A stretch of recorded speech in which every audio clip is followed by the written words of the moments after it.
Assalamu alaikum wa rahmatullahi wa barakatuh, my dear brothers and sisters in Malaysia.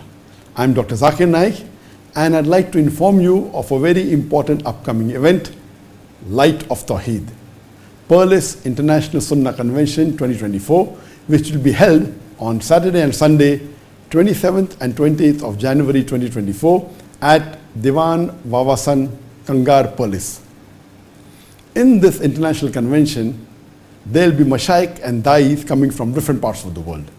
Inshallah, Sheikh Asim al-Hakim will come from Saudi Arabia, Dr. Muhammad Salah from Egypt, Dr. Bilal Phillips from Qatar, Sheikh Wasim Kemsin from UK, Sheikh Husseini from Selangor, Malaysia, and myself from Putrajaya, Malaysia. In this international convention, the most important aspect of Islam, Tawheed, will be discussed. Unlike most of the other conferences and convention, this international convention, the admission will be absolutely free, and people of all faith are welcome. So please make a note of it in your diary. Inshallah, we'll meet in Perlis on 27th and 28th of January 2024. Assalamu alaikum wa rahmatullahi wa barakatuh.